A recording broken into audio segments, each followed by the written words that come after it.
Okay, I'd like to call to order the public hearing set for today regarding the township budget.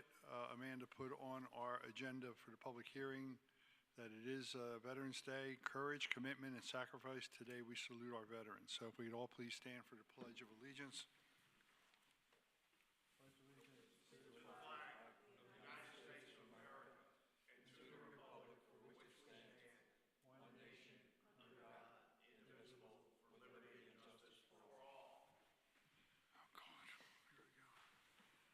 Okay, the purpose of tonight's meeting is to discuss the proposed 2026 preliminary budget ordinance. We will not be acting on this evening. That is normally done in December. Customarily, it's been done at the public meeting in December, but we are required by code and by ordinance to have this hearing, and we've been doing it for many, many years. With that, if my colleagues don't mind, I'm going to turn it over to Amanda, who will probably be turning it over to Bill. But if you want to walk us through everything, that would be great. Absolutely. So I'll get us started, and then I'll have our finance director pick up on slides and a lot of the financials, and then we'll go through discussion at the end of the presentation. So I will get us started. Let me just switch my camera, actually my view at home, so that for those live streaming, they're following along. Excuse me, but for those who got here late, we don't have to pass the budget to pay the bill for the heat. Our unit has malfunctioned of all days. It's today, so it's not like we need the money to turn the gas on. Go ahead, Amanda. I'll also point out in the back of the room for anyone here that the budget is back there with the presentation materials that were released late October that are required to be released by November 1st per the charter. So with that agenda, we're going to run through the budget process, our team, governmental funds, general fund, sewer fund, capital funds, and then input and discussion. Budget timeline, this happens, very cyclical. While we have timelines that we're required to hit via the charter, we also are constantly in a review cycle of the budget. Every year, as soon as we pass it, we're still reviewing and checking things and monitoring results. So we assess needs, stakeholder input, review and input, adoption of budget, monitor budget results, review. Our team, so for those of us, those that don't know, we are a small but mighty team. We have 40 full part-time employees, which is really great for a municipality of our size with the services we offer. So I like to point out our organizational chart sits there. And then we also, added some pictures of some various things that we've done throughout the year. And then I'll get into government funds and I'll let Bill take over. So thank you for that, Amanda. Real quick, so this is a table that we show every year in our presentation. It is a summary of the 2025 budget expenditures, as well as a comparison for the proposed 2026 expenditures. Overall, expenditures are down in the 2026 budget 16%. The majority of that, as you can see, relates to capital expenditures. The Open Space Fund, as well as the ARPA funds, do not have a budget this year. With the two park projects that we completed this year out of the Open Space Fund, there is now limited funds in there to really not do anything. So some of those general maintenance items we either move to the reserve fund or the general fund. For the ARPA funds, we have either spent or committed all those funds through the end of the year. And any balance left over from contracts that came under our original expectation will be moved over to capital. And then the capital fund is obviously also down 30%. This is mainly due to a couple things we'll talk about later with funding constraints that we currently have in the capital reserve. So the 2026 budget really just reflects those projects that have already been previously committed on the 5-year plan by council. That has funding sources outside of the Capital Reserve Fund. And then the two things that I definitely want to highlight on here is Presently, the average residence tax bill is $271 a year. So that $271 goes to really fund all of the expenditures that you see on here. And then as a breakdown, what we always kind of like to highlight also is that even though the majority of Concord is zoned residentially, for every dollar that is paid by residents in tax dollars, we receive $11 from those commercial properties.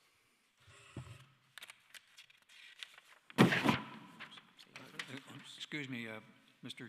Chairman, can we ask questions as we're going along, or are we going to wait till the end? I don't have a problem if something comes up. It might be better to address it as they come up. That's fine. Go ahead, John. I do have a specific question. Go back to that first slide, please. Looking at the Highway Aid Fund for $405,000 to $821,500, 102% increase. I know during the budget process, staff asks the engineer and public works director about the projects for highway. What kind of justification do we have for doubling that from 405 to 821? Sure, I can hit it. Bill, do you Okay. want to? Okay. So the 800 includes, so every year we have the annual road program. For the last 2 years, we have been lessening the road program in order to save money to construct a new salt shed down at the Public Works garage. So the budget this year includes $400,000 for the salt shed. The salt shed is an eligible expense using liquid fuels funds. So in the 2026 budget, there includes $375,000 for the road program, and then the $400,000 for the construction of the salt shed. Good, that's very good. I And for the was just public to thinking be- that we were doubling that because the roads might have been in bad shape, but that's not the case at all. The case No. is that we're doing the salt storage Yes. shed. That's fine. Yeah, Thank I you. apologize for not bringing it up. And we've been stocking away money in the liquid fuels fund in order to cover that in this upcoming year. That's been And- planned in the 5-year for the last couple years. To point out, liquid fuels funding comes from the state. Yes. Next. Good, Bill. So then, the next slide is to highlight the trend for the operating funds for the township. I want to note that the general fund millage brings in approximately $640,000 a year. Right off the bat, $196,000 of that is committed to pay back the debt service on the 2015 note. So that leaves approximately $440,000, or about 10% of what is the total expenditures in that fund for general purposes. And the point of this again is to highlight it when you see the licenses and permits, the X 511, the amount at which we bring in those revenues compared to real estate taxes, and the fluctuation in those year over year. There is volatility in both of those revenue buckets as compared to real estate tax. Obviously, council sets the real estate tax millage, which then is kind of a finite, reliable number compared to the fluctuations that could occur with Act 511, which is local services and amusement tax, as well as with licenses and permits. As we know, if there are construction projects out there, we'll see an influx in licenses and permits. But as construction slows down, we can't, those are things that we just can't rely on as a consistent revenue source. Did you say that part? Oh, and to highlight also, as you see, the real estate taxes have been essentially stagnant in this chart over the last 4 years. The general purpose millage has not been raised in over a decade. I believe the last time council raised the general purpose millage was in 2010. And then here is a breakdown of the general fund expenditures. The total budget expenditures for this year are $4.5 million. General fund is primary operating fund, which supports all the essential services that you see on this chart and that the public receives from the township. So this includes park and recreation, public works, public safety, which is property safety and code enforcement. This year, the budget is approximately a 4% increase. A lot of that has to do with the increase in insurance costs as well as the increase in health benefits. And again, in order to balance these expenses, as we did with last year's budget, there is currently a $400,000 revenue shortfall, which will be balanced currently in this budget with using prior fund balance. And then to touch on the sewer fund, a couple of highlights to know about the sewer fund. So the sewer department serves over 2,700 residents, 217 commercial users, and is responsible for operating and maintaining 70 miles of sewer lines, 2 treatment plants, as well as 15 owned pump stations and 6 privately owned pump stations. And the sewer department does this with 8 full-time operators. So we are, as Amanda said before, we are very lean with our operations when it comes to personnel. We are a small group, but our small group is very good at operating these large assets and servicing these many residents. The sewer fund, essentially, the reason for the increases this year in the sewer fund mainly have to do with utility costs, chemical usage, and the general plant maintenance. As we are, again, servicing all these pump stations and sewer treatment plants, the costs associated with them, as you can see, have been climbing over the years. I believe in 2023, we were fully functional with both sides of the sewer plant. So the last 2 years have really been a reflection of what our actual operating costs are. And because of this, utilities have increased, chemical usage has increased, and as with the general fund, the current proposed budget is utilizing $820,000 of prior year fund balance. Understand that the sewer operating funds, the revenue and the fees generated from sewer also go to fund sewer capital. So any new infrastructure plans, any pump station upgrades, the fees that are collected from users go to cover all of that. So that is, again, something that we want to discuss with the ongoing revenue shortfalls and evaluating the upcoming year, the options available to council to make up those shortfalls. And I just want to add with sewer, recognizing most people understand that we have to meet DEP regulations and mandates for requirements, which is why it's a very costly system. To put it in a layperson thing, you're taking poop and turning that into water that can literally go into a receiving stream. So there are a lot of regulations associated with that, and it's a very costly venture. So I just want to point that out. And then just a quick summary on the 2016 five-year plan. As previously stated, beyond 2027, there is not much in the capital plan because of funding constraints.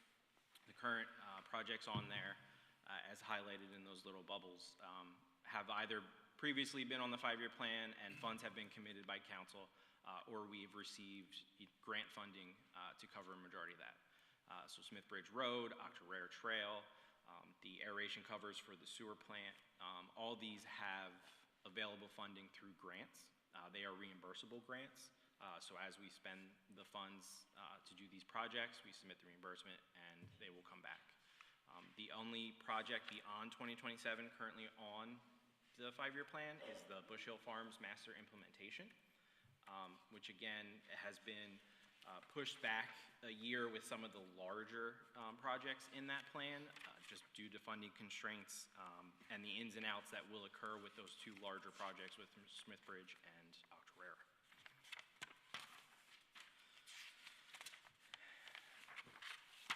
So I turn it back over to Amanda. I can take over for this portion of it.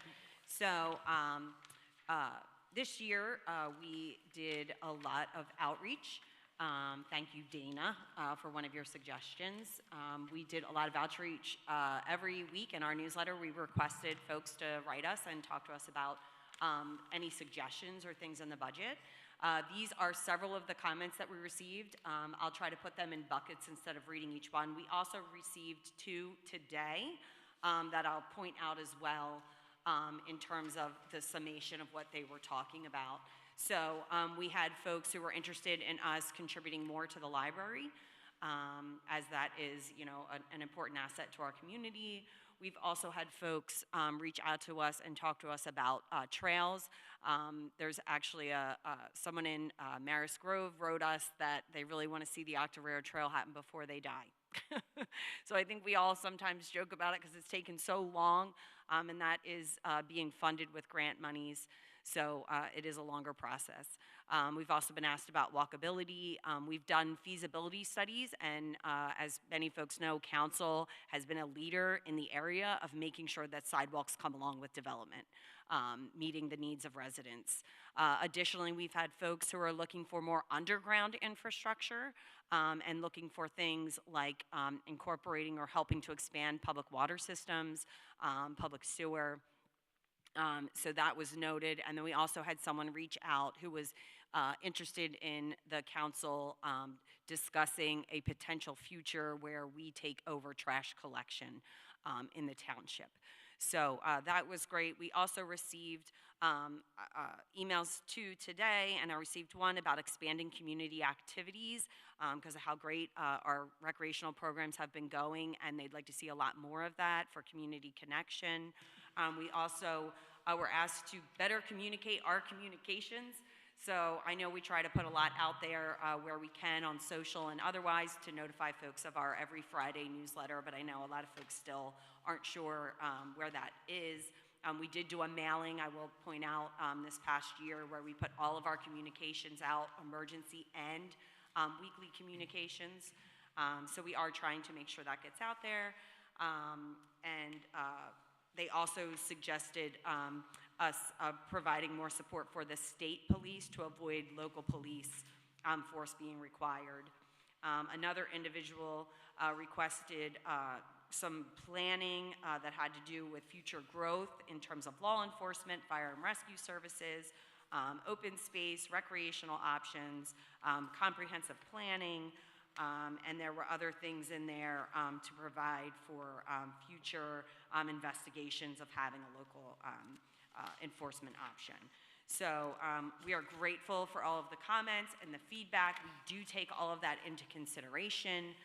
Council obviously takes a different leadership role in that for us, and we execute visions and plans. I will note that the great part is, in all of the conversations we had, a lot of these things have already been incorporated and have been over the years. So I would say that from council's perspective and what resident feedback we did receive, these are things that you have been exploring and talking about or funding. Now we have sort of the discussion portion that we'd like to get through. We are going to dive further into the capital planning section and township operations. As Bill noted previously, due to the limited funds in capital planning has no dedicated revenue, which is what creates a major issue for us. We have now, council hasn't raised general purpose millage, we talked about, over a decade, close to 15 years. So and that was very conservative budgeting, and actually, great. We have been able to use fund balances to fund a lot of these large projects and things that have gone on to sort of better the lives of our community and work on public safety initiatives and other things. But now we have to really start talking about how we are going to, for the future, secure this fund, because it's extremely important. We've had emergencies that have cost us, $300,000 and $400,000 in a night, based on storms and a road washing away.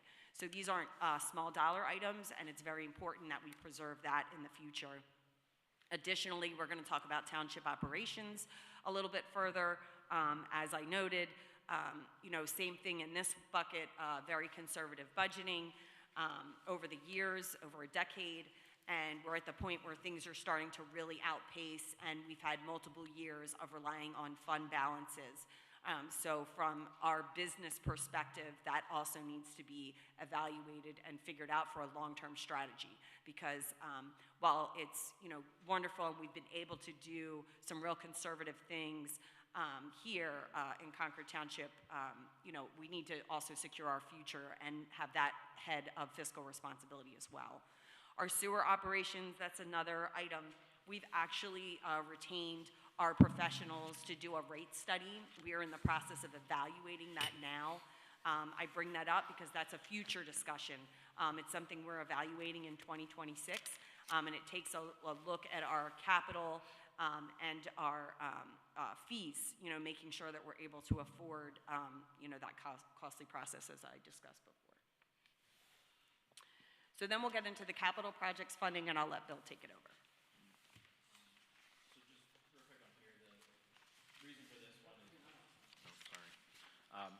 Reason for this slide is what we previously discussed a little bit, where you can see the comparison of the bottom kind of bar chart to the top. The top bar chart shows the capital cost of the projects listed for 2026, and then the line underneath shows where the funding is coming for these projects. So you can see the majority of funding right now for the projects on here is from grant funding. The liquid fuels project, like Amanda stated before, is intergovernmental funding from the state, and then there's minimum funding on here for projects, the comprehensive plan, the historical preservation of the Bush Hill Farm barns. That is all coming out of committed funds council committed previously. But the problem that we're running into is when looking forward to the future, when these grants are not available for these types of projects, the funding there is limited. So in order to, do future projects, especially anything similar to this, really our two options are, to go back out, do these grant, applications and hope to get the funding for these projects, because without them, we're limited in the projects that we can do, in the present and in the near future. I also will point out with grant funding, that is extremely important for folks in our community to understand.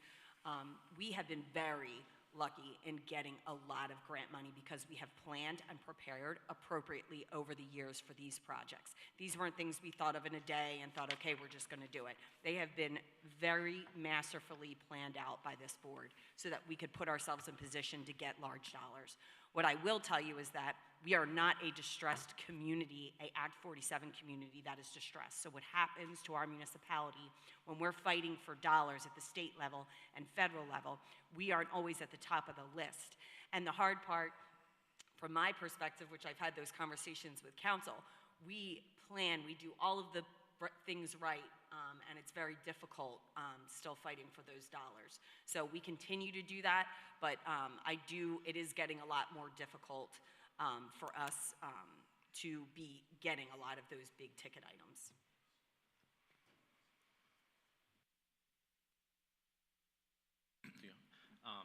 So then, for council's consideration, the table shows kind of the breakout and a perspective millage that could be dedicated to the capital reserve fund. The last time that there was surplus in the general fund and transferred to the capital as part of the fund balance policy was 2022. Since then, the general fund has run pretty lean, where there hasn't been any large surplus or loss. It's pretty much almost net zero if you look at it over those past couple years. The last transfer was $300,000, so that was just kind of the basis for the start on here. Again, this is kind of a option to council just to visualize it. You can kind of go wherever you want to go on this one, but this does reflect, so the revenue generated would be obviously 100% dedicated to the capital fund. And then the resident cost shows the amount per year that the average resident tax bill would increase. And then again at the bottom, that this highlights what the total tax bill would be just based on, again, these kind of allocations of millage. Right now, the capital fund does not have any revenue sources coming in other than, again, the grant reimbursements. So that's not really a funding source for future. That's basically just kind of replenishing a lot of the dollars that we have already put out during the planning of these grants and the planning of these projects that are currently ongoing. I have a question. In the past, if, for lack of a better word, if we had a good year where we had a budget surplus, where does that surplus normally go? Into the capital account? Yep. Yes. So So The the last- fact that we've been operating at a deficit naturally, there's nothing to go into that. But that policy, I would hope, would continue in the future, that if somehow we had a very large permit fee or some other settlement that brought a very large transfer tax, if it's in excess of the amounts required at the end of the year, then that would just be put back into the capital reserve account. Correct. Okay. So part of the fund balance policy is there is a kind of a minimum and a maximum threshold that was established. So if there ever is a surplus, and Amanda and I will kind of review and make that, I can't think of the word. Recommendation. Sorry, yes, recommendation to council. So in 2022, it was a $300,000 transfer. In 2021, I believe it was $700,000. But since then, I mean, I think the 2024 surplus, I think, is like $75,000. But So the determination was to keep that in there because it really, we're meeting the fund balance policy, and there's just not that much there, and it's really needed. Okay. All right. But that would be, again, in excess of any determination that council would make with this millage. But if we were to increase it anywhere between .1 mil or .17 mil, those numbers where it says revenue generated, that would just go into capital and be restricted to use for capital projects. Correct. Can't be touched by anything else. Correct. Okay. Any other questions?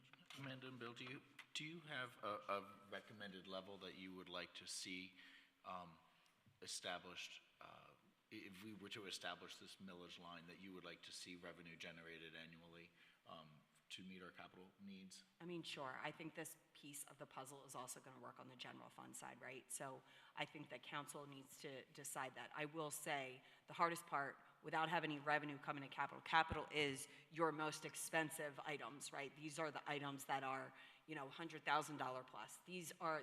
This is where we pay for emergencies of large scale. This is where road work happens. This is where equipment happens. We talked about it earlier. We are small and mighty. So I'm here now 8 years. We've done a really good job of making sure that the 8 folks that I have in Public Works are extremely skilled. So what that allows us to do is give them the tools and equipment they need so that I can lessen on the outsourcing and spending that exorbitant amounts of money per hour, where we can save a ton of money and do it in-house. So those are the things that we're working on and working towards. So, of course, as your business manager, I'm going to say, with over a decade of no real increase in these areas, that we need to figure out a funding strategy that works so that you don't have to constantly keep coming back. So, I would definitely suggest, $50 more a year at some level is, palatable in terms of what that actually brings into the capital fund to assist with leveraging money so that we can continue to do the things that have become expected. What do you mean in terms of, since we don't have a lot of capital reserves right now, and we would obviously be looking to build that up as well, are you thinking sort of raising 400, 500, 600? What's sort of the number that you would recommend?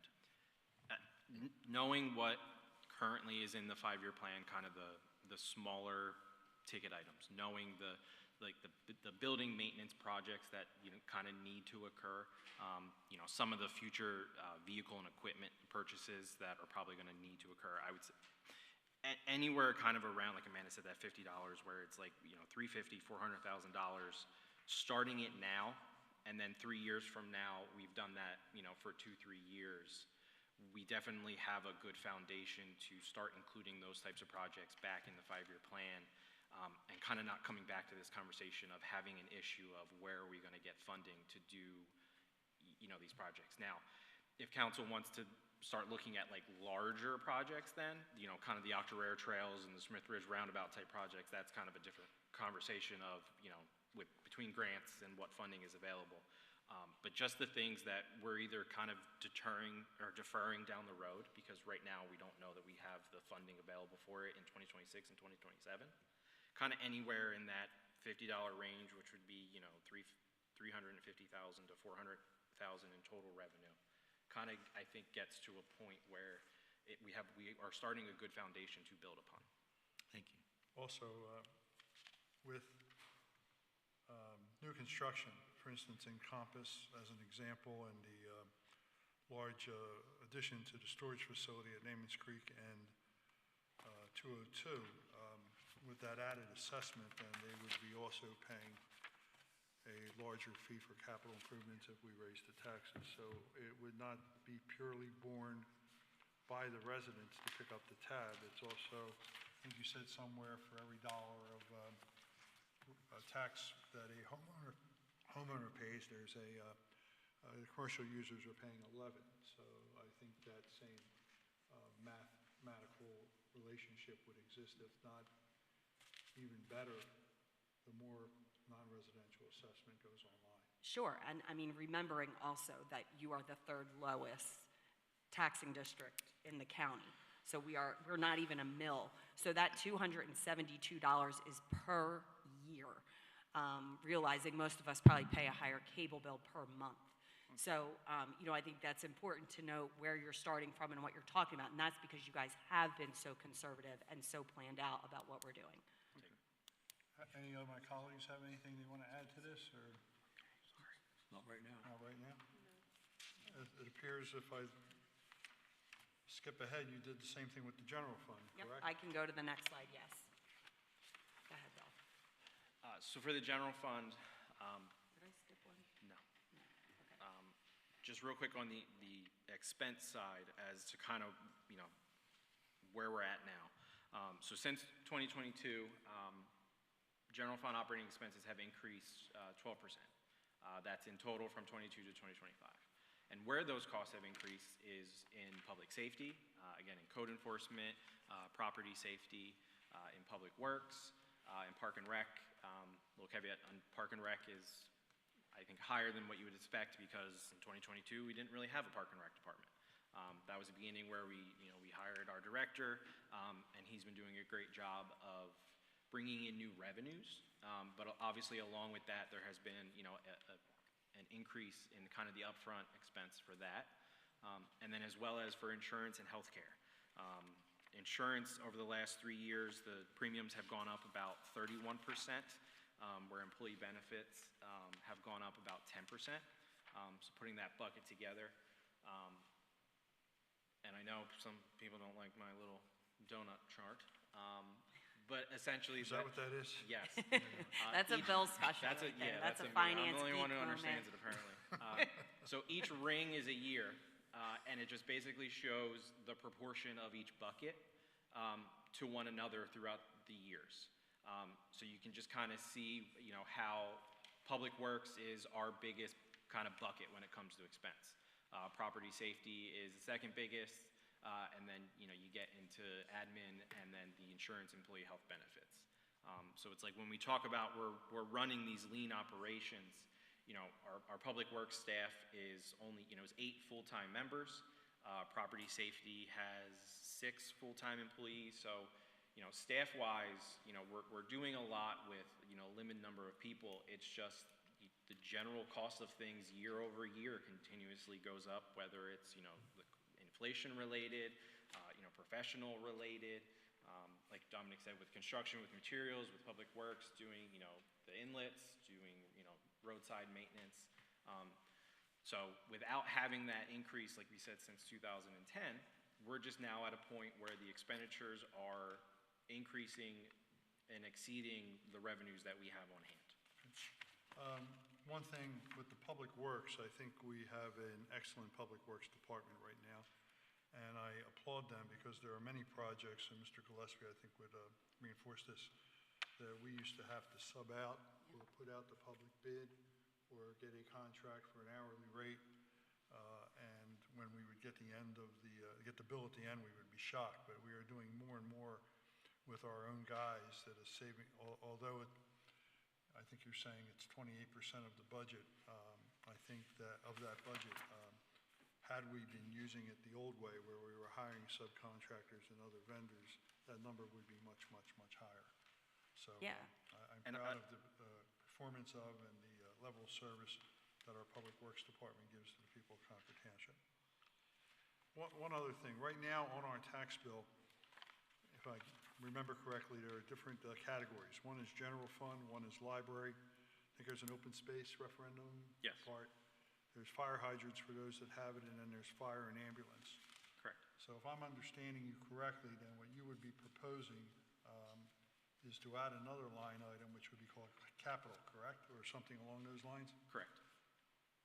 And there would be a new tax that would be implemented, depending on what my colleagues decide, if they decide even to move forward with this, at whatever rates you have on that page, that would generate X amount of dollars that would go into the township Correct. account Yes. restricted for capital.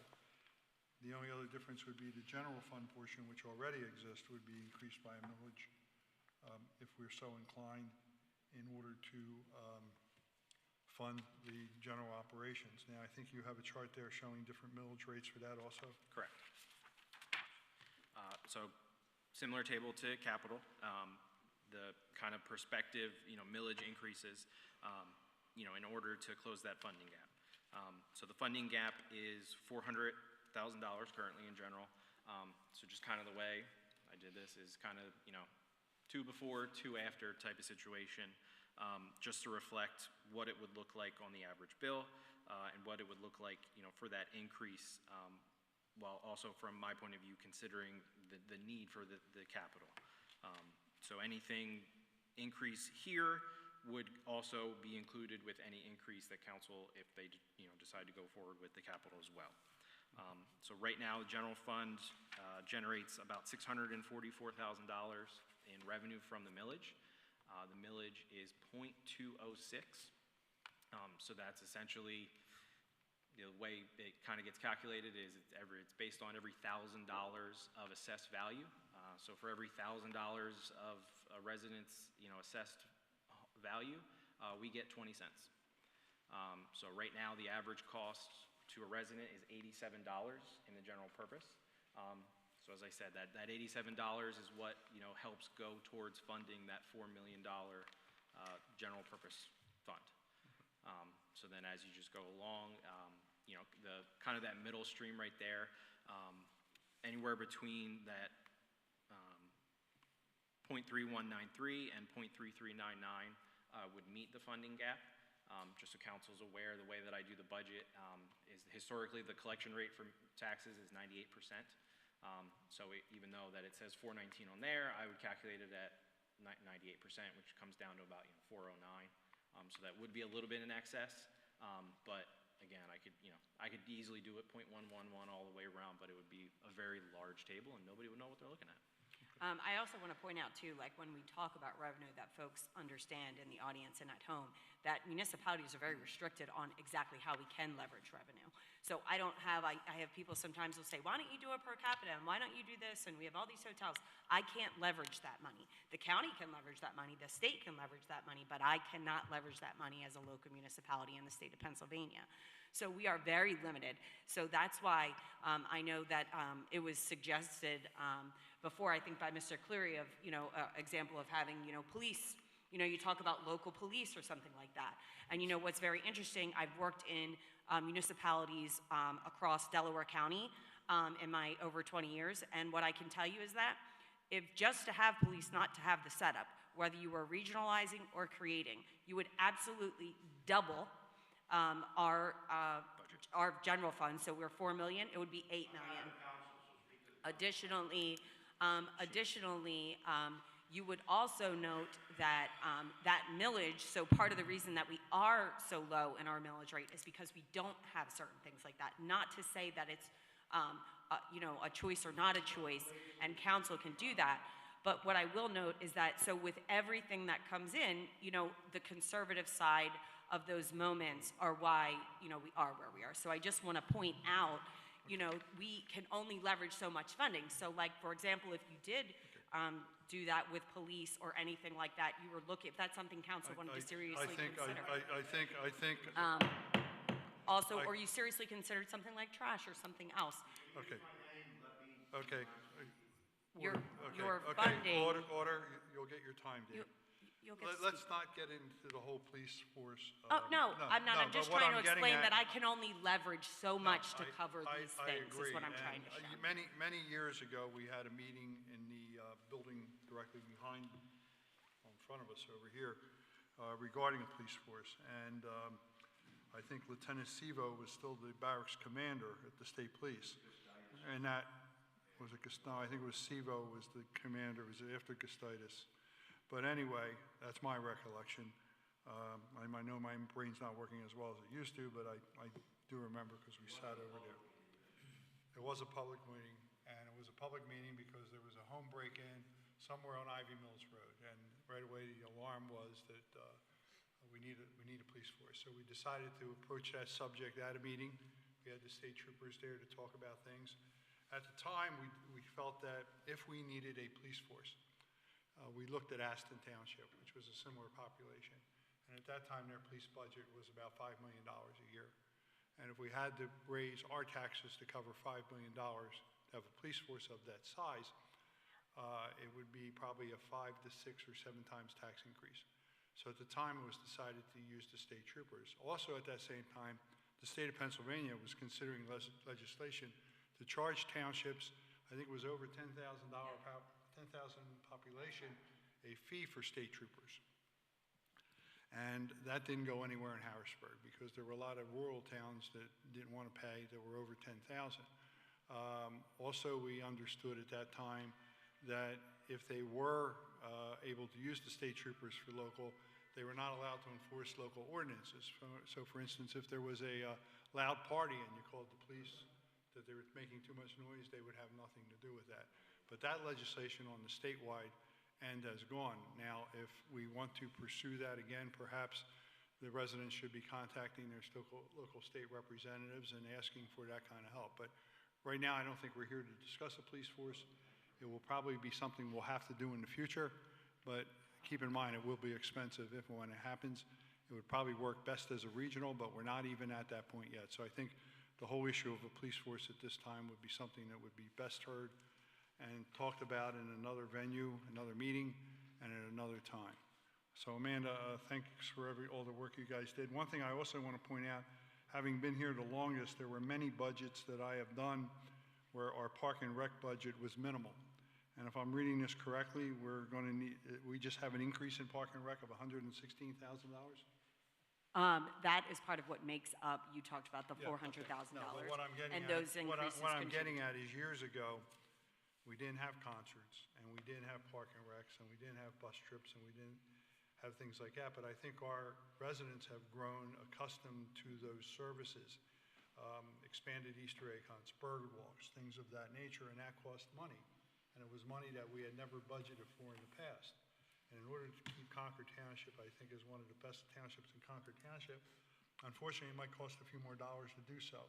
I think it's our job as the elected officials to weigh all the options and to figure out what we want to do next. We're not here to make a decision tonight, but does any of my colleagues have anything they want to add before we open it up for public comment?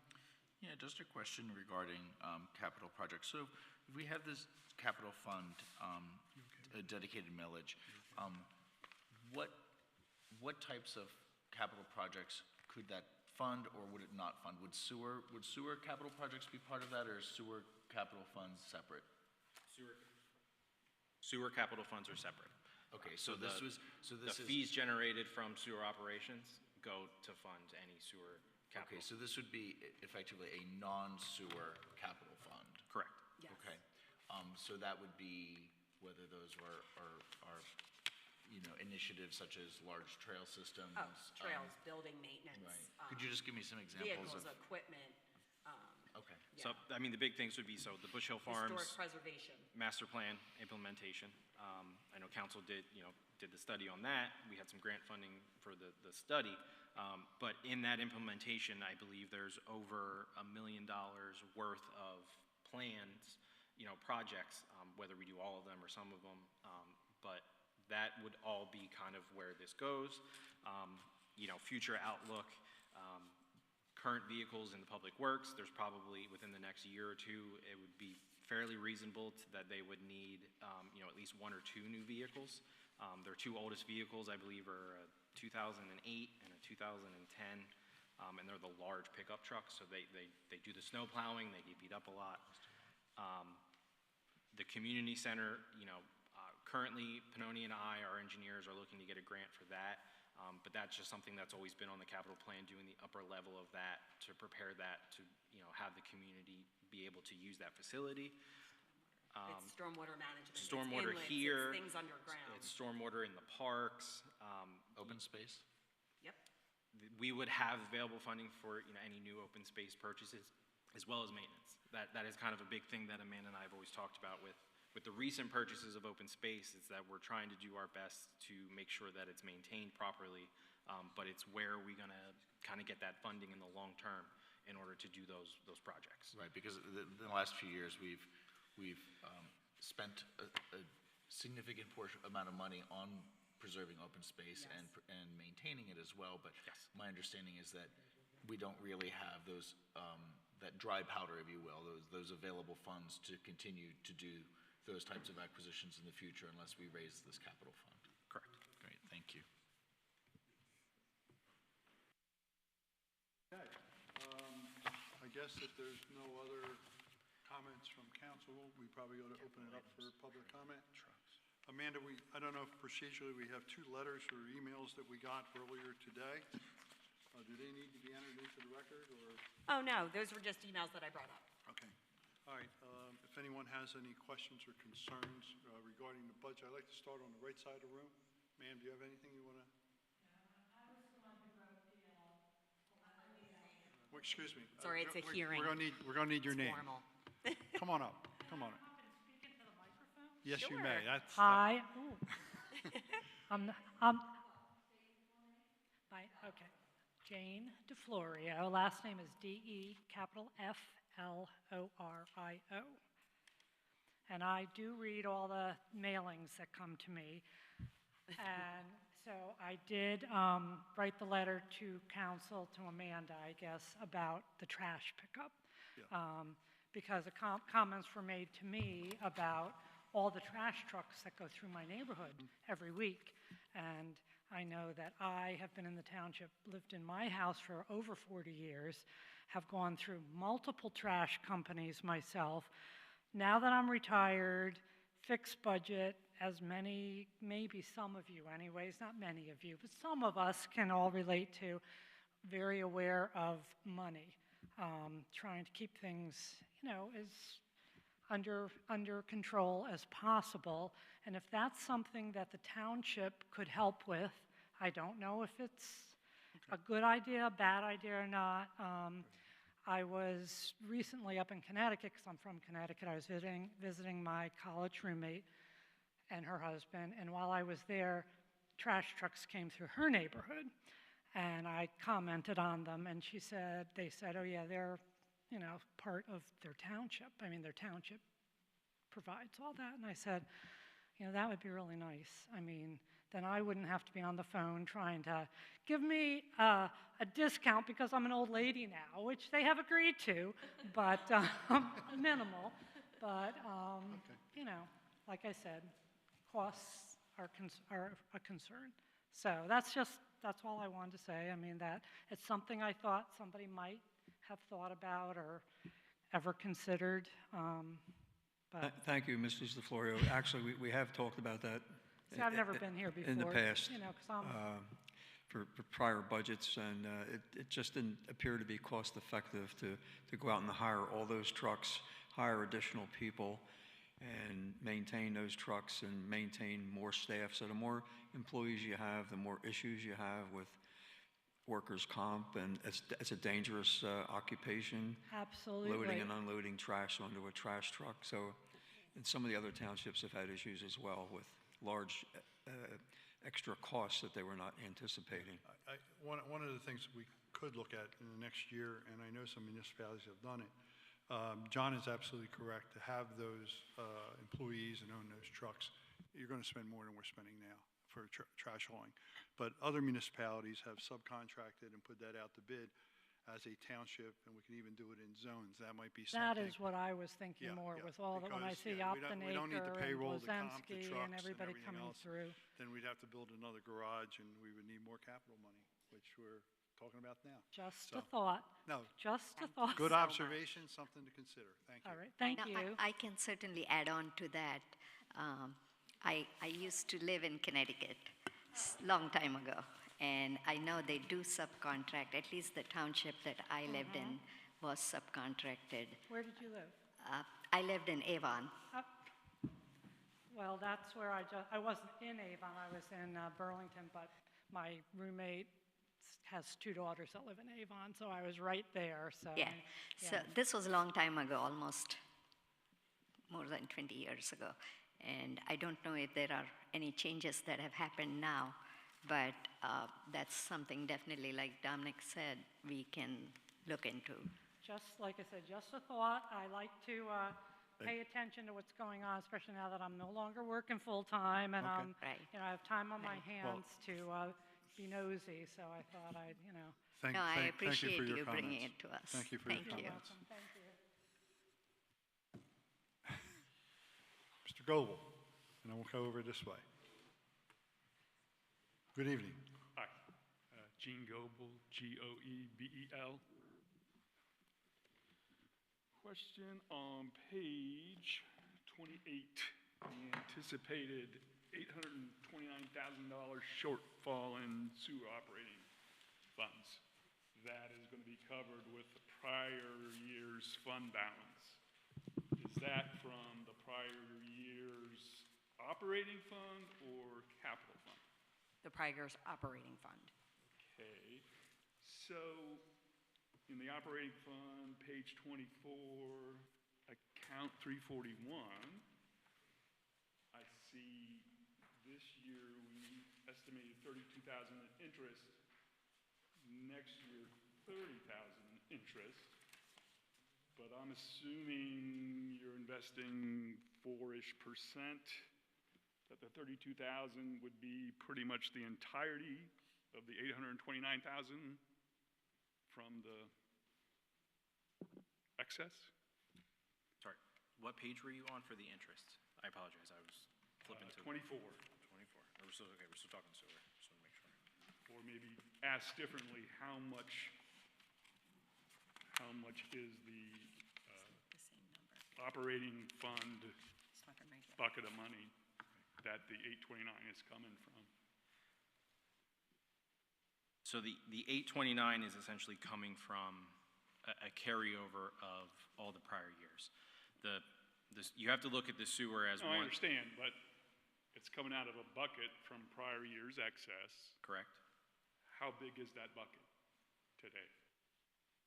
It's essentially the cash reserves in the sewer fund, which is roughly $2 million in the operating. But again, like I'm trying to say, you need to combine the two funds of operating and capital. Please understand, the deficit in the sewer operating is also because it's a proprietary fund, and we have to budget for depreciation. So depreciation is obviously not a cash item. I don't actually pay cash out for depreciation. So if you take the depreciation out at 1.4 million, there's actually $600,000 of a surplus, which is usually the amount of money that then gets transferred as part of the fund balance policy to fund the capital. Everything All right, then so- gets smushed together at the end of the day, and it's kind of all one big bucket. But just from a financial statement purpose and a budgeting purpose, I have to budget for depreciation because it's the way that a proprietary fund is set up. All right, And so required. the 829 grand is a big chunk of the operating budget prior excess. So so we have more than 829,000 in there that was generating 30,000 somehow, or 32,000, but we're not taking much of a hit. Now, on page 29, when I look at the sewer capital fund, interest earnings, 459,000, that says to me, we got well over $10 million, correct? Yes, in the Okay. sewer capital. which the sewer capital is not just in a checking Understood. account. Maybe 3 years from now, you got to double the plant or what have you. Okay. It's in the little one, that's why. I had a consultation with Dr. Grock on your sewage rates, which don't seem to be consistent with the actual cost. Specifically, commercial properties are paying the same rate as residential. at No, least they're not. The first 10,000 gallons per quarter, and then you bump it 30%. But commercial is effectively a much higher black water than the residential gray water. Dr. Grock suggests a much higher differential, and certainly the first 10,000 shouldn't be the same. Something to perhaps pass along to HRG. Page 24, Concord Road North.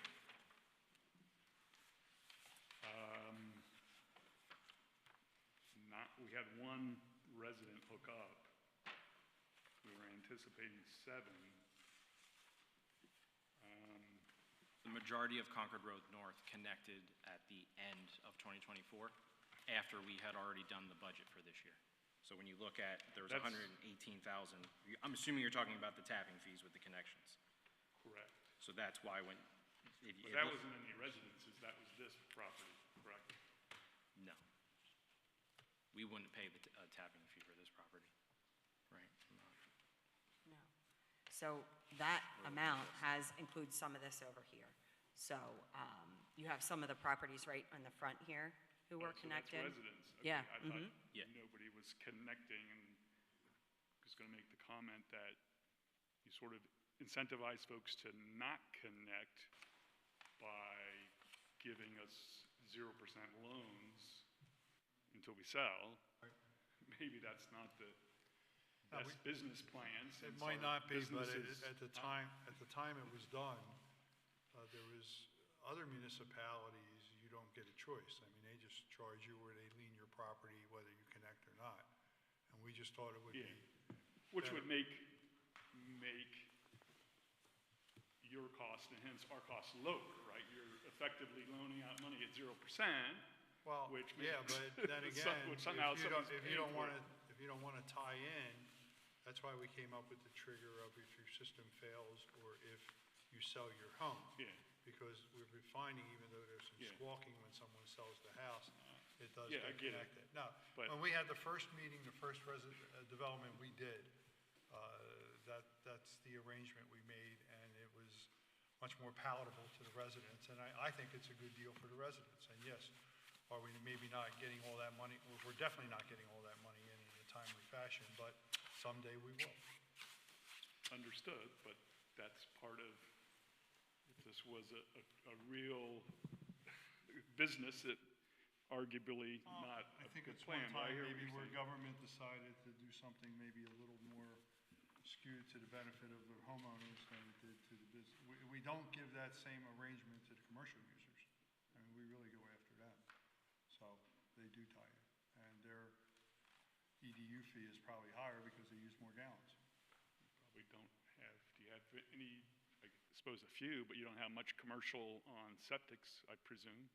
No, but Certainly if not it high does come up, volume, if it but- does come up. But no, they're all good arguments. Thank you. Page 1. Wow. Fines and forfeiture for violation of ordinances. Year to date, we have 1,100. You budgeted 7,000. I understand that's just a guess. Who knows what it's going to be at the beginning of the year. I'm wondering at the column where it says annual estimates, or the annualized, 3,700. So we're sitting at 1,100 at the 8-month mark.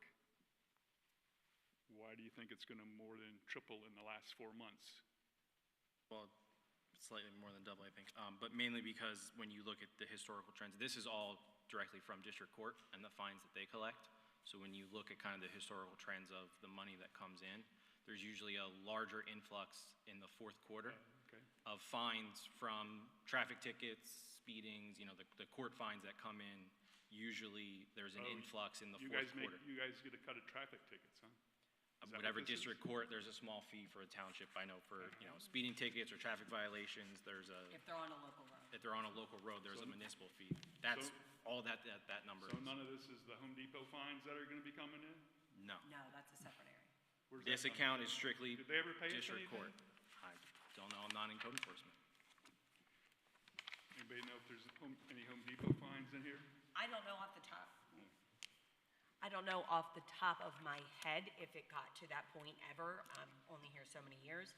But I do know that they were working with us, and they actually had applications before us. So while we had letters to them notifying them of violations, they were working through processes with us. And I believe now they are in accordance and in adherence with what they're supposed to be at this point. Okay. And I guess my last comment is the 11 to 1 and the 271. The ratio. Yes. Certainly accurate. 271 is very inexpensive for what we get. Certainly we benefit from the 11 to 1 ratio, but we also pay a very heavy price that's not listed, which is our time and traffic. Certainly I and most residents are spending an hour a week, which is multiples of the 271. So you're not quite painting the whole picture, but I will point out in there that we are 83% residentially zoned. And those areas and corridors you're talking about are on the arterial highways 202, 1, Right. 322. for sure. understood. Yeah. So I just wanted to that point out. makes it even worse, zoning. right? So, I mean, not that area is directly related to value. Instead of 11 to 1 on a value, on an area basis, the ratio is not 11 to 1, it's 55 to 1. Commercial property is 55 times more valuable per square foot. So, the golden rule, right? Not do unto others, but rather who has the money makes the rules. Okay, thank you. Dave, would you like a chance, please? I'm sure. And Michael. We did leave a good conversation at a local restaurant. The part about Veterans Day is funny. He already gave it away. Dave Cleary, 72 Schoolhouse Lane. The other thing about Veterans Day, it may not be what other folks do, and Amanda said she knows a lot of veterans. We were having a conversation with 3 couples at a local restaurant because my son gave them that sheet of paper. And one of the neat things being a veteran is connecting with other veterans. And Veterans Day is the day where the veterans come out and connect and share stories. And if you want, I can share. It's a public works story that I was sharing with these families. You know who Katie Ledecky is, the Olympic swimmer? Does everybody know who she is? Her grandfather ran the Public Works Board in Williston, North Dakota. It's a town of about 15,000 people. I grew up in North Dakota. One of the guys I served with was from Williston. And I saw something last summer, and I'm like, her mom's from Williston? And I caught up with them on Facebook. Grandfather was a Navy doctor, World War II, 4 contested landings in the Pacific with the Marines. Came back, settled in Williston, North Dakota, served in the 60s, 70s on the Parks Board. Convinced them in this barren wasteland town of 15,000 in North Dakota to build an indoor swimming pool, which Katie Ledecky's mom became a highly competitive swimmer in. He said, nicest lady in the world, but when she got in the pool, she tore it up. If her grandfather, first of all, he survived World War II and took care of a lot of Marines in those 4 contested landings in the Pacific, but then came back and served his community as a volunteer. I think he chaired that board most of the time and convinced them when everybody would have said no to put an indoor swimming pool, and those medals and the pool's named after him. They built another pool since then, and it was a pain in the butt to get the money and get it funded, but somehow way back when he had the vision, and it's a shame when they tell all the Olympic stories and all the drama that they didn't tell about her grandfather. Because it's pretty cool, his service in the Pacific with the Marines, and then coming back to his community and serving on the public rec board. Thanks for sharing that. Yeah, regarding now, Veterans Day, but I'll let's- move on. Do you have any questions regarding the budget? Well, the lady's comment about the trash collection, the problem with the trash collection is the private folks' prices have gone up exponentially. And it is a public service you can provide. Unfortunately, the folks are kind of getting gouged, and we've seen that. So you can say the cable bill is this part of it, or whatever the reference is. The private vendors are kind of monopolizing, and I don't know if that's kind of where she's alluding, the price. I don't have a number to throw out tonight, but it's gone up exponentially in the 25 years we've been here. Yes. And that, pay that exponential number or pay a little bit more in taxes to get that service. That, I think, is kind of where she was going, and that's the underlying problem. The $900,000 sewer money that was going to come out of the operating funds, what if you're septic? Are you still, as a taxpayer, being taxed for that $900,000? Are you paying part of that? I'm on septic. I don't get any sewer services. No, because you're not on the public sewer, so I'm When you confused. said operating funds, That's for sewer customers, so that's why that acts like a business Sewer fund. customers only, so you're not in. So if okay. you have yeah, septic, yeah, this doesn't yeah. pertain I to wanted to you. make sure when you were saying operating funds. Okay. Okay. Yeah, for the health side of that, to have inspectors to make sure you're meeting the needs of the DEP. On the law enforcement utilization, the recommendation is a study. You jumped all the way to a discussion that, although I was at the meeting and the follow-up meeting 15 years ago,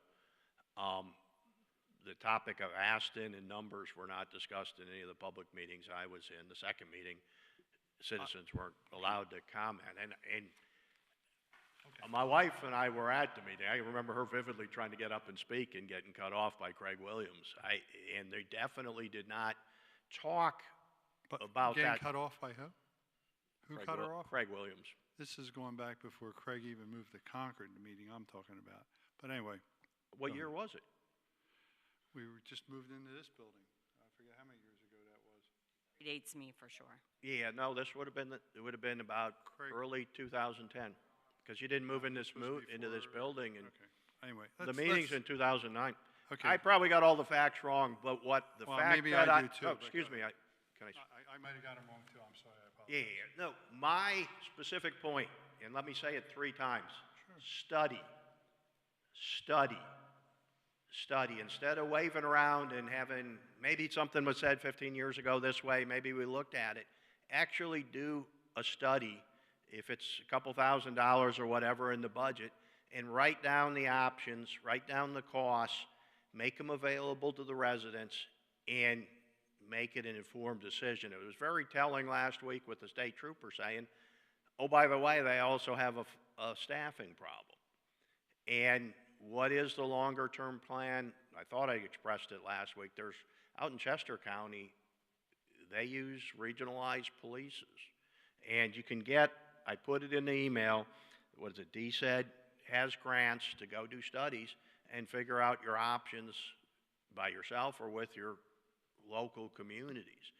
And actually, instead of maybe kind of sort of this was said and maybe kind of sort of we didn't decide to do anything, put all the facts on a sheet of paper, share it with the public, with the residents, so there's no confusion, and go, all right, we looked at the options, it costs this much to do that, your regionalized pace would cost collectively this much, these are the challenges, and also clarify that the Manning Challenge Barracks right now is still considered a suitable option then, if that's the way it's looked at, and kind of capture all those pieces of data. So when I say study, it's not we kind of waved our arms and decided, make it an information-based, fact-finding assessment, because it is getting critical.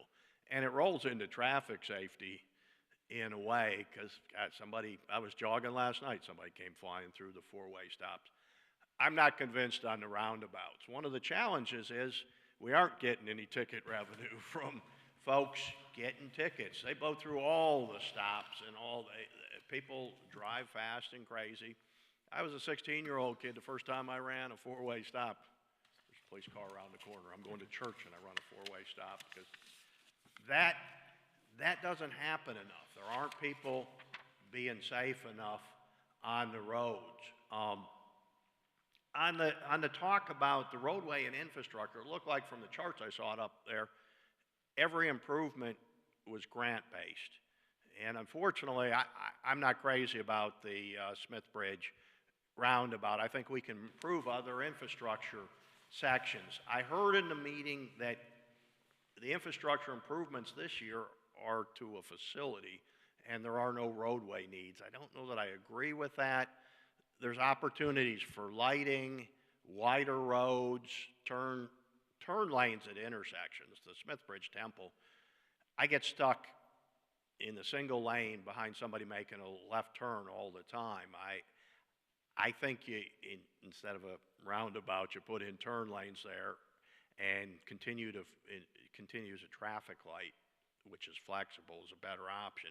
If we can get money for a roundabout there, we got to be able to get money for other roadway improvements at other intersections behind that. Let me quick look at my notes here.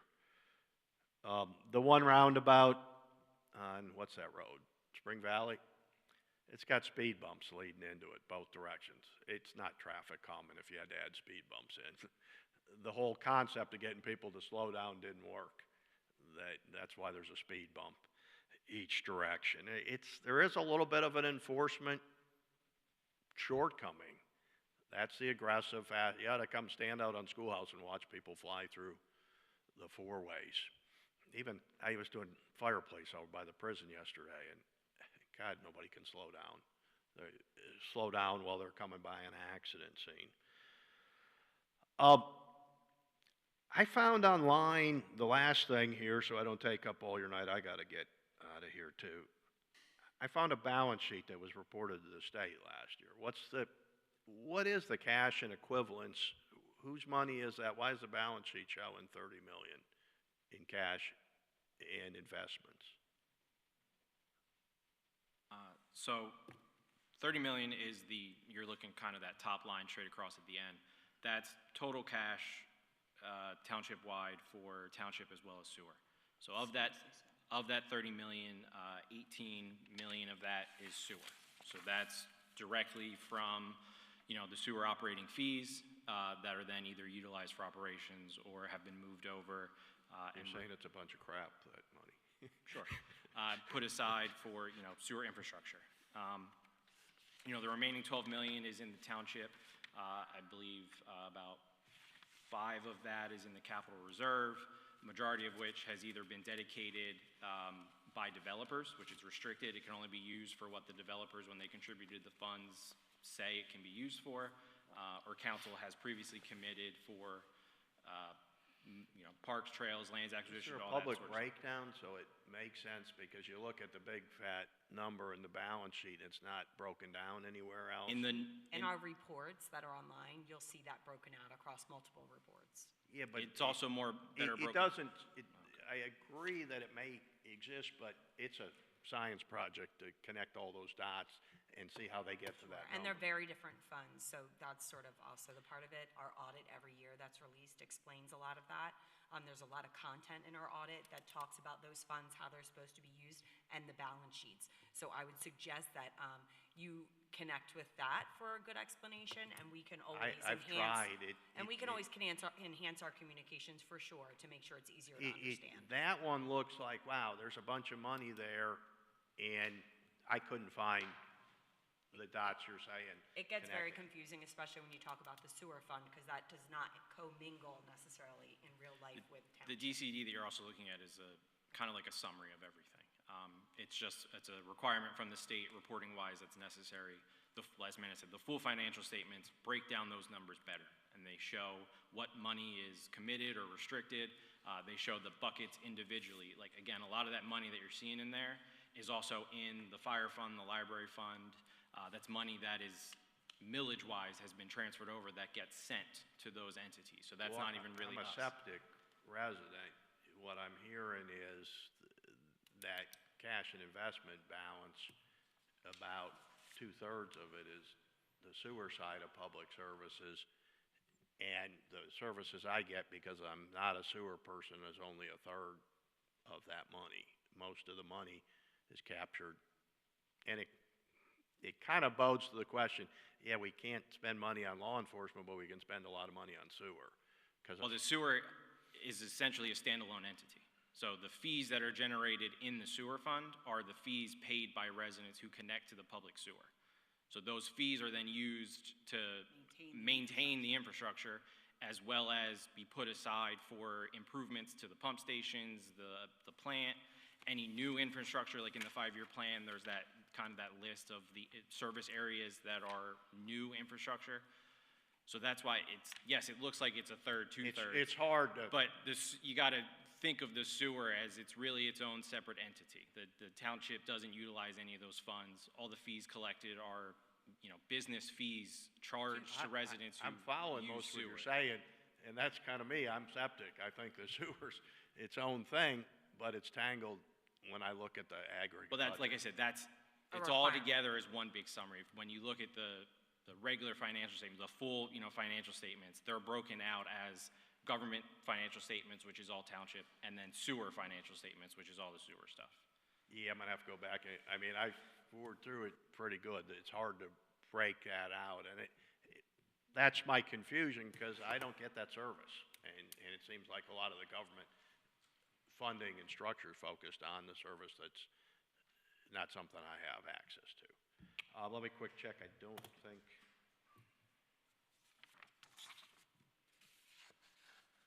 It was good, the comments from the other folks to follow up on those. And yeah, the trash, it's an exponential cost problem that you do want to look, and does it become a public service, or do you contract it to get under control because the contractors are gouging the price up from the perspective of citizen as a business. Thank you. Yep. Mr. Goldberg?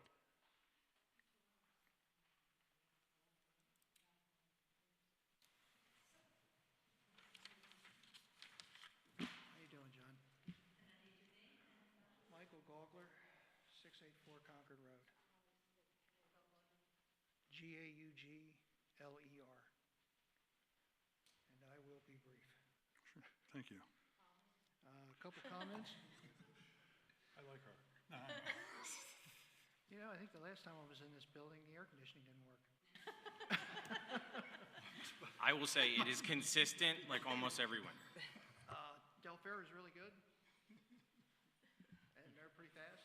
It was from election day, so the heat was running and the door kept coming open with people Oh, no, coming this in is and back out. in the summer when it was like 95 No, I know, degrees. but this time it was the control board busted with the heat running all day long.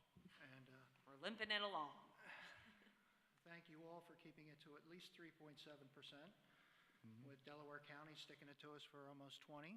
I greatly appreciate you not following their lead. I will say 0 is better than 3.7, and I can make a recommendation there. You could probably close that gap. And Amanda, wait. Take it from the Open Space Fund, and I'll tell you why I say that. If you look at the Delaware County budget, they're jacking it up $30 million for open space, parks, trails, recreation. So smile, grab the difference from Delaware County and keep us at 0. I wish it was that easy. Yeah. No, I really do. No, It makes perfect sense what you're saying. It's restricted by a referendum, so I actually can't do that to that fund in particular. But they would have to No, change the referendum. No, I think you're talking the county money is, Yeah. they're going to Yes. pump all The that problem money. is, as a taxpayer, you're going to get hammered twice. You're Yeah. going to get hit here, and then you're going to get hit at the county for the same thing, except that their increase is massively above what yours is. So since you're part of the county, Ask them where ours is. so maybe you could, squeeze a little out of the county To that point, Mike, I sit on the county open space, green space committee, and Concord Township has applied for multiple projects the last several rounds of the grant, and we have been denied all of those projects because, to Amanda's point earlier, we are not getting grants anymore because we are not seen as a needy community relative to the other communities in Delaware County, particularly. And so even though I think our projects are very worthwhile, are very well thought out, are frankly better thought out and planned than the other award recipients, were simply overlooked.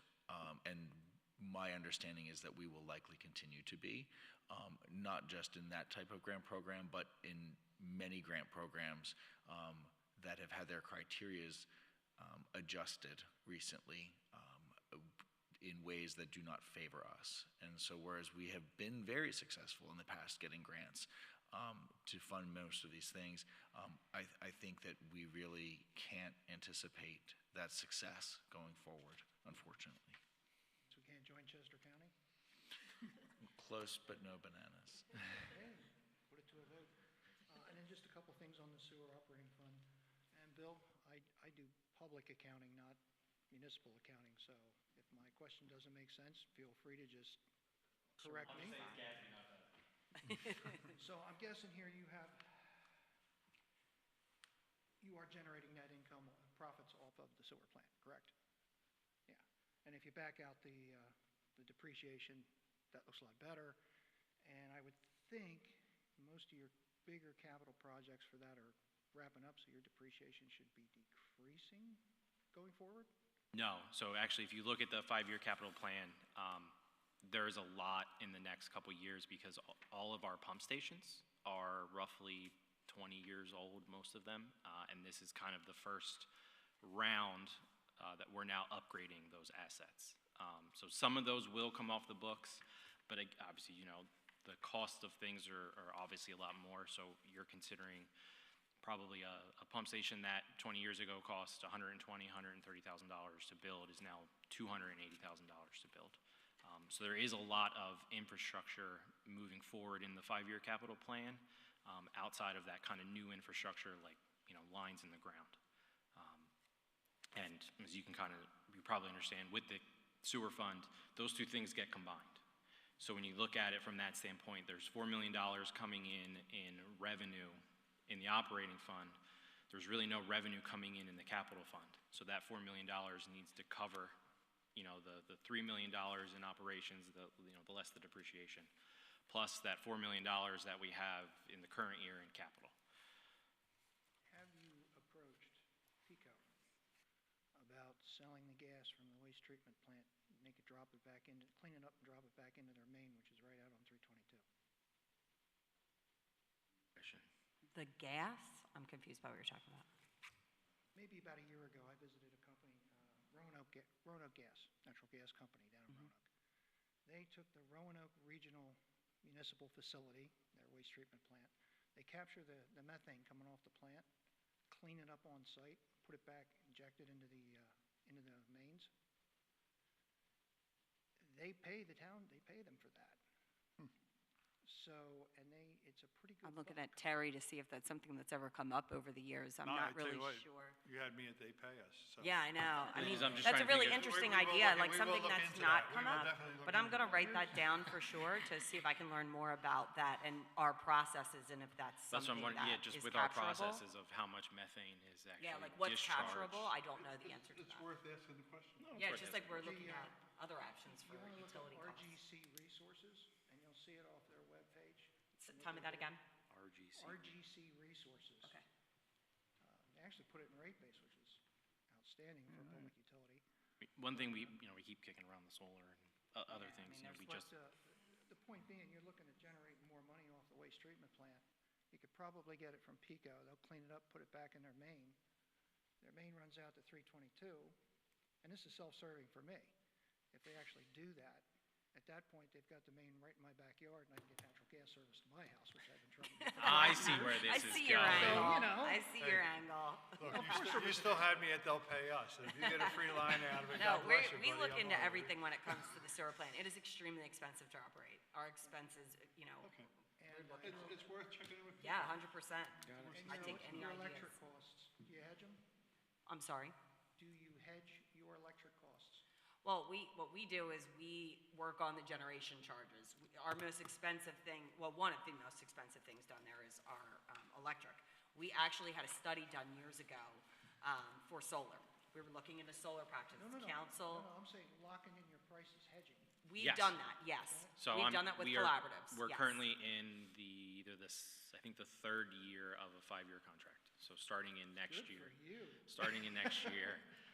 Those PJM prices are out of this world. Oh, I know. I And get we've been able to every lock month in. I get the comparables and we talk about it, and it is, when you look at the, like I said, with the distribution charges from the supplier that we have, the difference, we've definitely been saving, especially on the plant being a high frequency customer. Well, we appreciate the comment regarding the methane, and we will look into it. We will. Thank you. I think that's all I saw. Like I said, Thank you so I don't much. do municipal accounting, so this is, I agree with these guys. Thank you. Public's a lot easier. All right, thanks. Thank you so Take much. care. Thank you. Any closing comments? Any comment? Anybody? John, you have anything you want to add? Or John? do you have anything? Just that we received some valuable input tonight, and we'll take it under consideration. I would like to, just looking at this, I appreciate that the general fund expenses are only up, approximately 4% from this year, but we are facing this $400,000 revenue shortfall, and given the various options presented to us, then I would like to recommend to my colleagues that we consider adjusting the budget to close the shortfall with an increase in the general fund millage to match the shortfall, and also add a millage line to generate $500,000 for capital funds. Okay, thank you for your comment. We will be acting on this at our first meeting in December, which is? December 2nd. That being said, if I can have a motion to close this. So hearing. moved. Do we have a second? Second. All in favor, please signify by saying out. Aye. Thank you for coming out tonight. You two had to come out, so. Thank you. That was a good comment.